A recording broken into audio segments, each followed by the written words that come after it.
Hola, bienvenidos a IPG Patsala del Español. Yo soy María Teresa Miramón y soy profesora visitante de la Universidad Jawaharlal Nehru University en Nueva Delhi.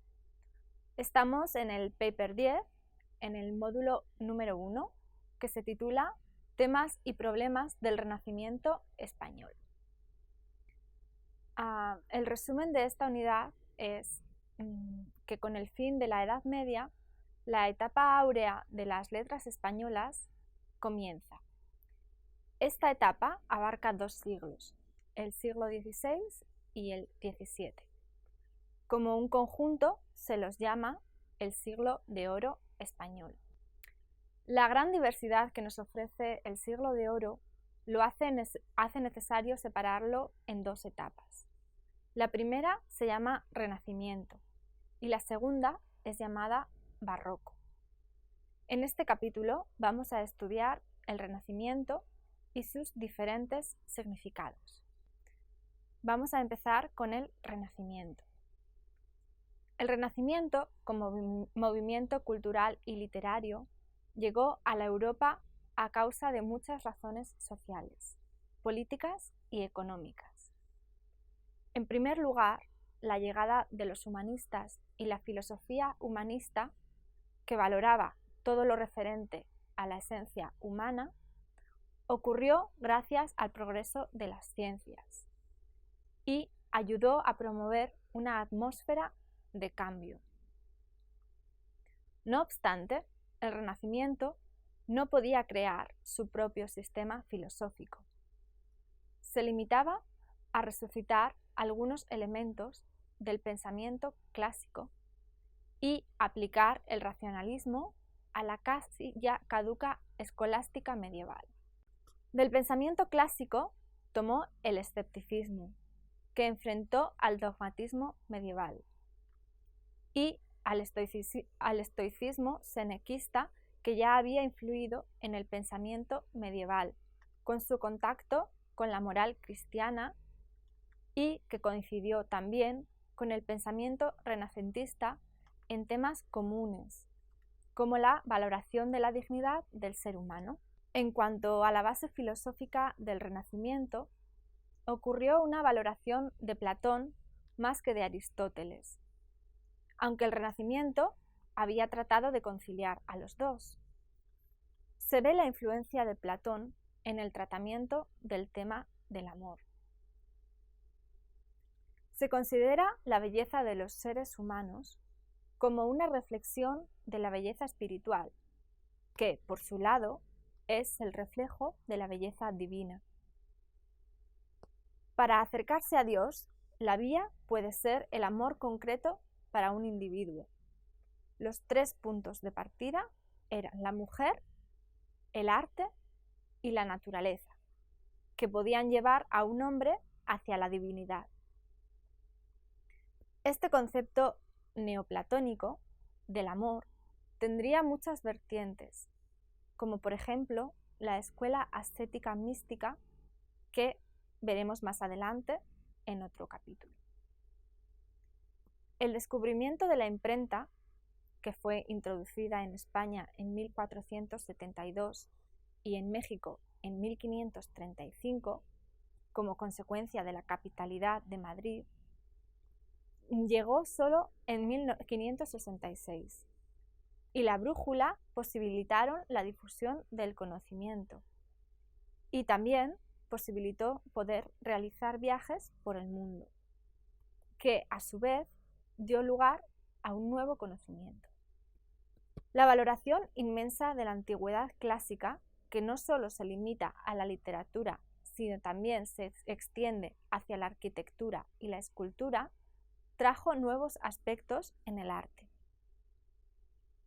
La aparición de la Reforma protestante coincidió con la llegada del erasmismo, el cual cambió el concepto religioso europeo. Un nuevo punto de vista, el de apreciar la naturaleza, también creó un ideal del mundo pastoril y bucólico, y destacó también el resurgimiento y florecimiento de las lenguas nacionales en el campo de la expresión individualista.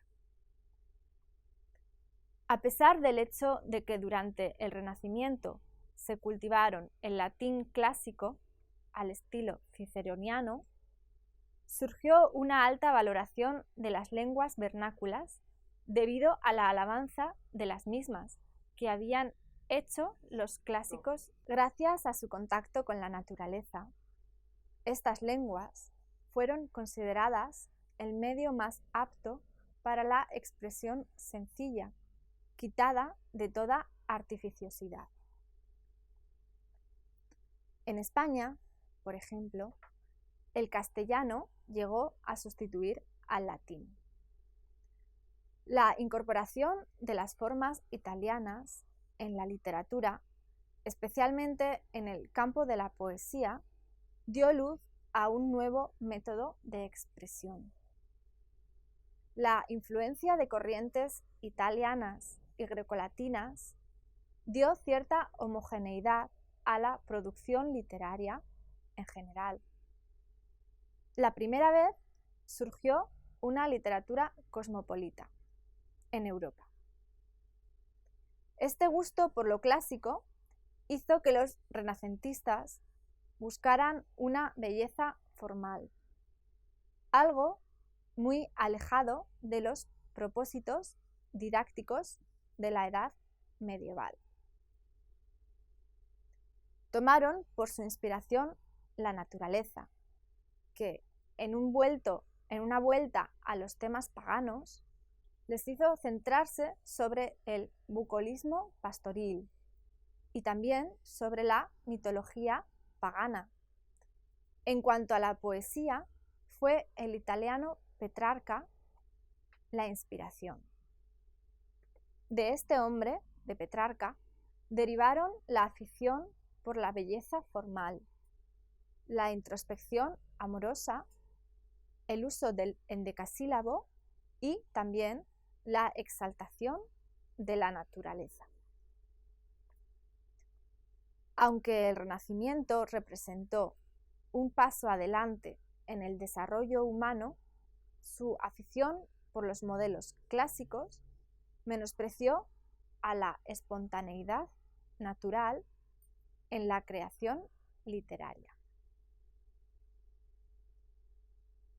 Vamos a hablar ahora del Renacimiento español.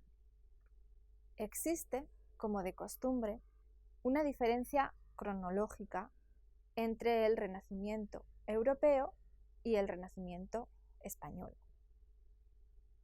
El Renacimiento no tuvo raíces en España hasta el primer tercio del siglo XVI, una fecha mucho más tardía que en el resto de Europa, coincidiendo con la expansión territorial del emperador Carlos V.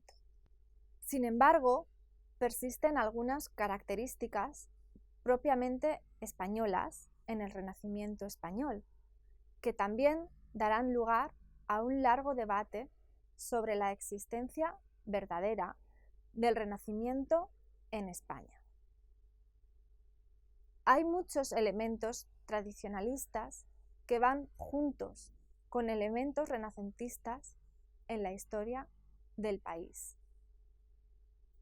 Mientras que el Renacimiento supone una ruptura total con la Edad Media en otros países europeos, tales como Italia y Francia, en España, por su parte, los elementos medievales coexistían con los elementos renacentistas que formaron una tradición que hasta hoy ha caracterizado la literatura española. La mezcla de ambos elementos, lo tradicional y lo renacentista, produjo un distinto tipo de literatura en España. La valoración del mundo y todo lo humano ocurrió junto con la valoración persistente de la tradición religiosa. Estéticamente, la producción literaria fue de muy alta calidad. El tema se centra sobre la naturaleza, pero, y es muy importante, no asume la misma significación que tiene la religión. Otro aspecto importante de la literatura española renacentista es la perduración de la cultura popular junto con la cultura universal europea. Por ejemplo, junto con las figuras grecolatinas, tenemos las figuras españolas tradicionales, como por ejemplo el Cid o los infantes de Lara, etc. Con la poesía italianizante de Garcilaso de la Vega, tenemos la lírica popular. Además, el plebeyo existe como parte importante de la literatura y forma el tema central de muchas obras, como en El Lazarillo de Tormes. Además de la existencia de este plano de lo culto y de lo popular, hay otro, que es la división entre el realismo y el idealismo. Esta dualidad está representada por El Lazarillo de Tormes, que es una novela realista, y también por el Amadís de Gaula, que representa el idealismo. Más tarde, la corriente ascético-mística llevará esta dualidad a su más alta cima. Pero la diferencia entre el pensamiento renacentista español y el pensamiento renacentista europeo es que los españoles del siglo XVI, descendientes de los que habían sometido sus vidas a las batallas de la Reconquista y a la conquista de un continente, para ellos resultó difícil aceptar la vida como algo que es inferior al arte, tal y como pensaban los europeos. Éticamente, entonces, los españoles no consideraron la vida subordinada al arte, y su formación cristiana también influyó en tal modo de pensar. Esto también dio lugar a la alabanza de la expresión espontánea, es decir, libre de artificios. El español renacentista tenía su propia visión del arte y no podía aceptar fácilmente los preceptos clásicos. El individualismo suyo, que se reveló francamente con la imposición grecolatina renacentista, forma un rasgo muy importante de la literatura española renacentista. Hay una clara demarcación entre la primera mitad y la segunda mitad del siglo XVI. Como se menciona antes, la primera mitad del siglo se caracteriza por la continua influencia de la tendencia italianizante en la literatura. Uno de los acontecimientos más importantes de esta época fue la publicación de la primera edición de la Biblia políglota complutense, sacada a la luz en 1512 a 1517 por los especialistas en la Universidad de Alcalá. Fue el resultado de la mezcla del espíritu erasmista con el gusto por lo clásico. Ante la constante influencia de ideas subversivas que trae el Renacimiento al terreno español, la Iglesia Católica decide reformarse para establecer de nuevo su importancia entre el pueblo. En el Concilio de Trento, de 1545 a 1563, la Iglesia sienta las bases de recuperar su posición como guardiana de la cultura tradicional.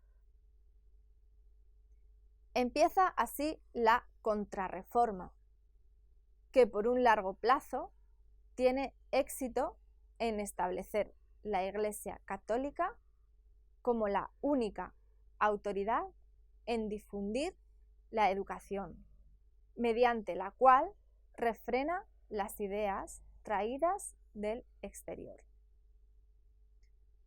En la primera mitad del siglo, durante el reinado del rey Carlos V, se ve una infusión de ideas renacentistas de Europa. Se aceptan las tendencias estéticas e ideológicas que están moviéndose por Europa. Se aceptan también las tendencias estéticas e ideológicas que están moviéndose por Europa. Es durante esta época cuando la poesía italianizante viene a España junto con el pensamiento de Erasmo de Róterdam, por su parte en el terreno religioso.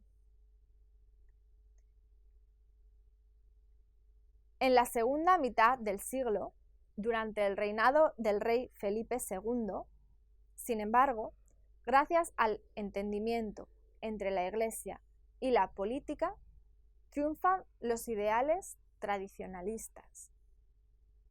La reforma luterana hace que España, para proteger su catolicismo, cierre su puerta a las influencias extranjeras. Todas las corrientes renacentistas ahora tienen una característica nacionalista. También se caracteriza esta época por su severidad y nobleza. La figura típica de la época ahora ya no es el poeta caballero o soldado, sino el fraile agustino, que se llama Fray Luis de León. La imagen de la nueva época está bien representada por el retrato del rey Felipe, también llamado el rey prudente, con sus vestidos negros. Debido a tantas causas religiosas y políticas, hay una marcada diferencia entre la producción literaria de ambas partes del siglo. En la primera mitad del siglo había tendencias erasmistas, humanistas y renacentistas en la literatura española, como en las obras de Juan Boscán y Garcilaso de la Vega. Incluso en la prosa de esta época encontramos tendencias didácticas de debatir las ideas erasmistas o la polémica sobre las lenguas vulgares y nacionales. A veces encontramos prosas llenas de figuras retóricas, como mencionan Carles Bastons y Vivanco o Ferran Huerta y Viñas. Y cita así: los periodos amplios, la bimembración de la frase, la similicadencia, etc.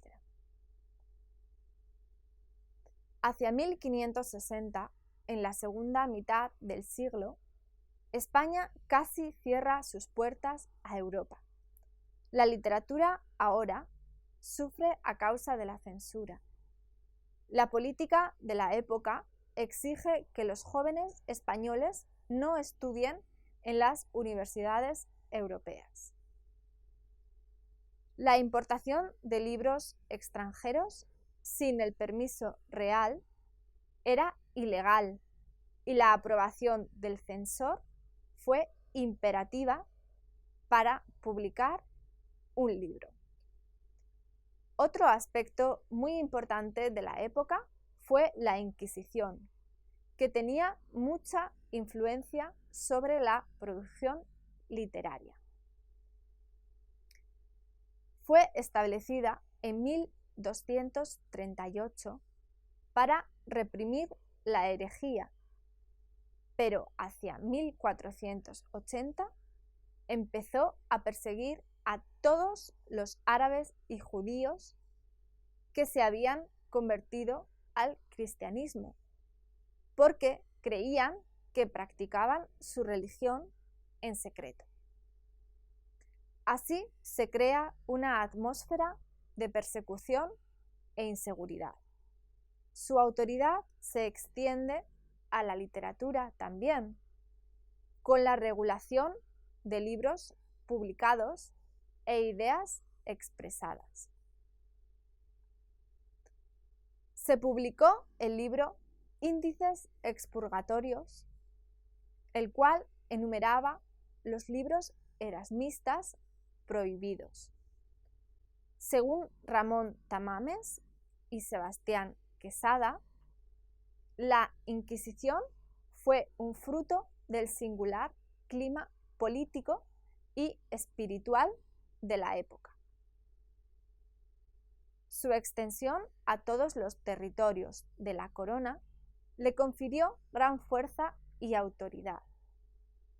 Su permanente control sobre la sociedad española supuso un freno para el desarrollo del pensamiento científico y filosófico. Pero las corrientes renacentistas no se mueren tan fácilmente. Junto con las ideas tradicionalistas, típicamente religiosas, se da luz a una nueva forma de renacimiento que solo se ve en España. Ahora vamos a hablar de la lengua castellana. Uno de los eventos más importantes de la época renacentista fue la elevación del castellano como lengua nacional, igual que el latín, debido a dos causas primarias.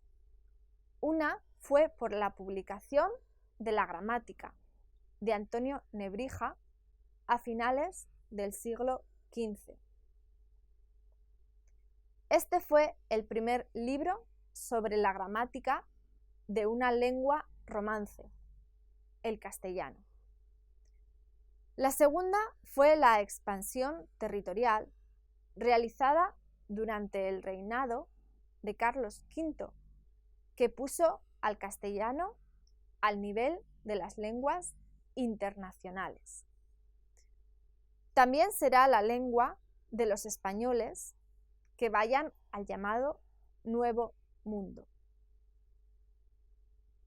Para citar a Carles Bastons y Vivanco y Ferran Huerta y Viñas, podemos decir de nuevo que el influjo renacentista sobre el desarrollo de la lengua vulgar tiene en el castellano las tendencias comunes a las que ejerce sobre las otras lenguas europeas. La búsqueda de la naturalidad en la expresión y la elegancia de estilo, huyendo de la afectación. Los matices del Renacimiento español. Se ha mencionado antes que siempre existe una diferencia cronológica entre España y el resto de Europa cuando tienen lugar importantes acontecimientos históricos, políticos, sociales o culturales. Hay que entender que esta diferencia es debida mayoritariamente al hecho de que desde el año 711 hasta 1492, España estuvo bajo la influencia musulmana. Ningún otro país en la Europa tenía tanta diversidad en la Edad Media.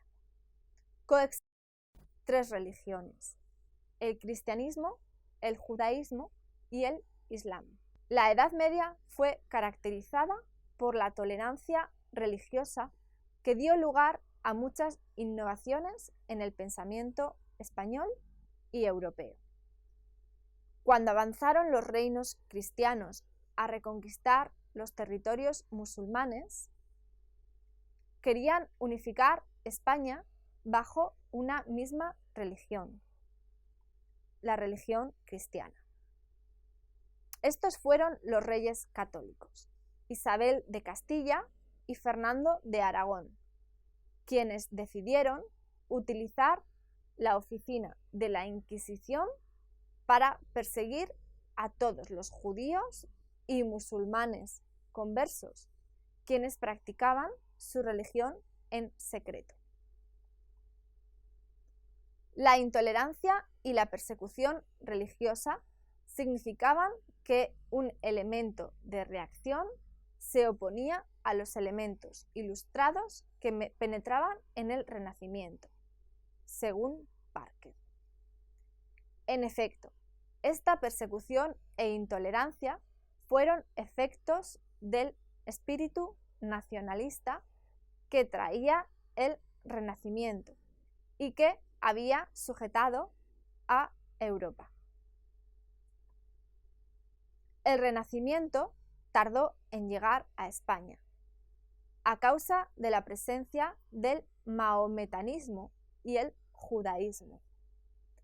Pero una vez que arraigó en España, resultó en la expulsión de los que no eran cristianos. La Inquisición, podemos decir, representó un método de europeización para España. Por su misma naturaleza, la Inquisición actuaba contra la humanidad y los españoles tardaron en comprenderlo, pero no actuó contra el humanismo, según Parker. Analizamos en breve el alcance del espíritu renacentista en España. No es correcto decir que el conocimiento renacentista se limita a la universidad y a las oficinas de los profesores y los eruditos.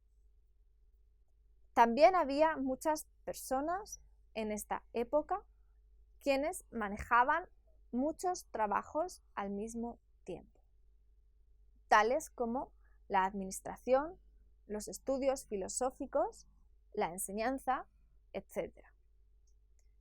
Muchos textos escritos durante este tiempo tienden a la idealización del pueblo vulgar, porque se creía que el pueblo estaba cerca de la naturaleza y que esto podría ser el origen de todo pensamiento.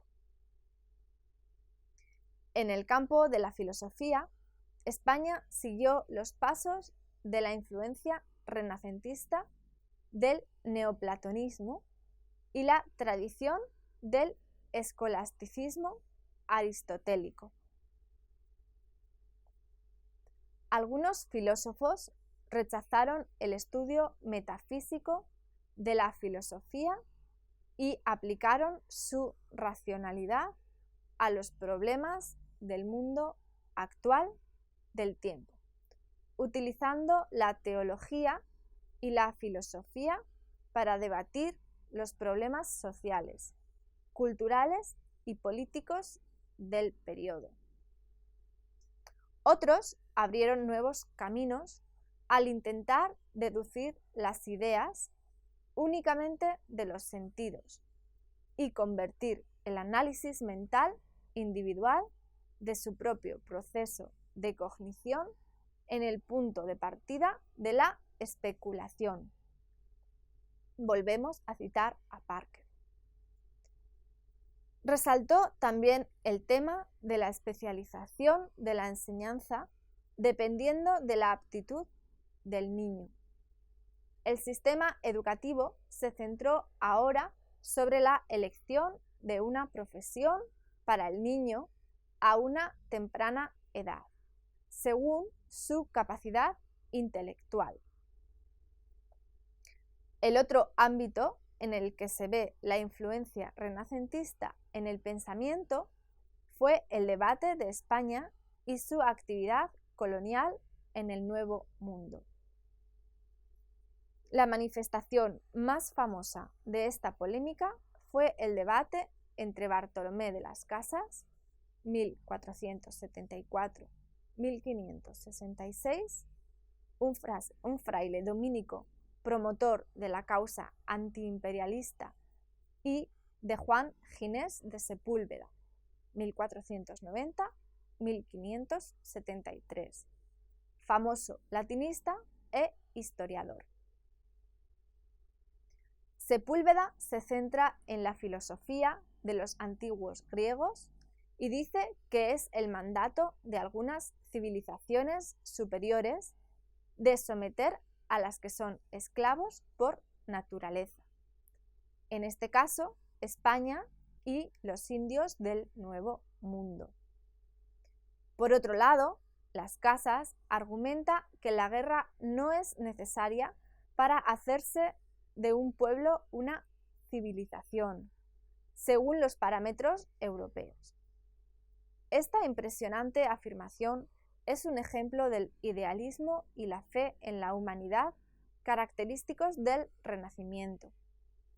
Debe observarse que en esta controversia el reaccionario era el humanista clásico, que se aferraba a los conceptos del pasado, mientras que el apóstol de la Ilustración era miembro de una de las órdenes religiosas estigmatizadas no hacía mucho por Erasmo, como beatas y oscurantistas. Todo esto según Parker. El filósofo holandés, por su parte, Erasmo de Róterdam, merece una mención especial en cuanto al desarrollo del pensamiento renacentista español. La revitalización y reforma en la educación, la religión y la vida social ocurrió gracias a la influencia erasmista que dio lugar al resurgimiento de los estudios clásicos. Pero después del Concilio de Trento no se había llegado a ninguna reconciliación entre los protestantes y los católicos, y esta obligación de elegir entre los dos marcó el fin del erasmismo en España. Señaló también el fin del Renacimiento y comenzó la Contrarreforma. Según Parker, de nuevo, con Erasmo en España murió el espíritu de tolerancia y ello supuso una enorme pérdida. Pero la profundidad religiosa no fue afectada de manera negativa con el fin del erasmismo, porque la religiosidad erasmista era fría y su literatura resultó superficial. En comparación, la literatura posterior a la influencia erasmista fue mucho más inflamada con pasión y ardor. Esta última fue muy influida por la Compañía de Jesús, establecida por San Ignacio de Loyola en 1491 a 1556. Los jesuitas prolongaron gran parte del movimiento humanista dentro y más allá de la Contrarreforma, no solo al dar a España una larga sucesión de eruditos, casi en todos los campos, sino también al incorporar en sus escuelas los estudios clásicos a la educación religiosa católica. Y volvemos a citar a Parker. En conclusión, podemos decir que junto con Erasmo es la personalidad de Luis Vives, el humanista español, el que merece una mención especial. Nació en Valencia en 1492 y estudió en París. Fue catedrático en Oxford y lector de la reina de Inglaterra, Catalina de Aragón, y también fue profesor en Lovaina. Volvió a París y murió en 1540, en Brujas. Era un escritor prolífico en latín y discutía temas diversos tales como la psicología, la moral, las cuestiones sociales y la pedagogía.